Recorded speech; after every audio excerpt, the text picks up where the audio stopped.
It's hard to be a farmer or a rancher pretty much anywhere in the Heartland without being involved in politics, at least at the local level. There's land and businesses to protect and interests to advance. As you've seen many times on this show, farmers and ranchers tend to have strong opinions. And you're about to meet a third-generation Montana farmer whose views and political skills drove him straight to Washington, D.C. as a United States Senator. But Jason learned that after just the first few months in office, he's still a farmer, through and through. John Tester's day started at 5 a.m. Nothing unusual about an early morning start at harvest time for the Heartland's farmers, but it's likely that Tester is the only U.S. Senator to start the day on a tractor. I used that outfit as an undercutter and went out and I worked 40, 50 acres of stubble this morning that had some of the worst weeds on it. Tester's family farms 1,800 acres of Montana ground. It's not a show farm to make the senator look like a salt-of-the-earth kind of guy. It's the real deal. See, it's a dry land agriculture where we raise several different kinds of grains. This is a place we grew up on. This is a place my grandfather homesteaded, my folks farmed, and turned over to us in the late 70s. John Tester's life in public service started in high school. Then after serving in local and state government, Tester won a seat in the U.S. Senate in 2006.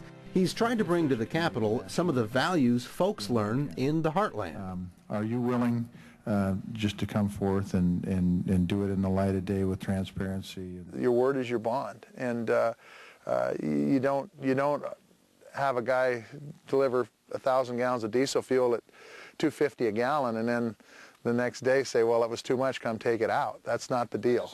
Like all senators, Tester must divide his time between Capitol Hill and back in his home state.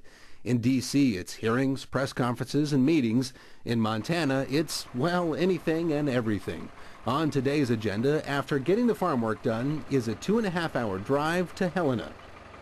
And then this afternoon, you got a press conference. Yeah, we got a press conference to talk about policies that what we got done the first 7 months of the 110th Congress. What a dichotomy there, huh? Yeah, it is. But, you know, those policies that we make in that 110th Congress will have a big effect on people's ability to make a living. Keeps you pretty grounded, doesn't it, working out here? It does. Here? It absolutely does. It does indeed, especially when you smash your finger. Like you did this morning. It grounds you right down. It's all right. Not quite as fast as Superman in a phone booth, this flat-top Montanan transforms from farmer Tester into press conference Tester. Do you have that nut that I showed you? Oh, I threw it away. You want me to get it? His wife Charla keeping things on schedule. So this is going to be the same thing as... And Tester's press aide getting in a last-minute radio interview. It'll be a learning experience for myself and Senator Dorgan. All righty. But on the way to his news conference in Helena, Senator Tester has to put on his farmer hat again. They don't have the bolts I need. A stop at the farm supply store to find bolts for his tractor and a hydraulic jack. That kind of daily connection with farming gives Tester a unique perspective on agriculture legislation and issues that come before the Senate. Thanks. And you can do some really good thinking, especially if you're on the tractor or the combine, where it's just you and the piece of equipment and nobody's talking to you. And you get the opportunity to really sort through a lot of issues. There's two things that I think have set the United States apart and made us the kind of country we have been for the last 230-some years. And that's, one of them is public education, and the other is family farm agriculture. And so we need to figure out ways we can get people back on the land, whether that is actually in crop production or whether that's in producing fuel, biofuels, and employing people to do that, or whether it's adding value to the raw products we have. I mean, there's a lot of opportunity in agricultural country to help revitalize rural America and still keep those family farmers going.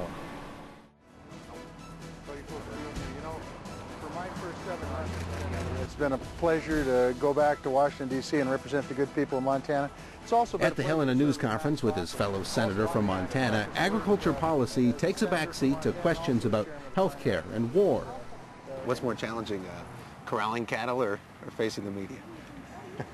Depends on the group of cattle.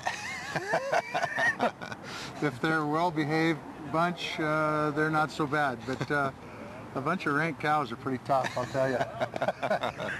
Of course, rank media can be tough too, so I mean, it's what happens. Careful, they're still here. I know. His day began at 5 in a field and will end nearly 300 miles away tonight at a meeting in Bozeman. It's all in a day's work for this farmer turned senator.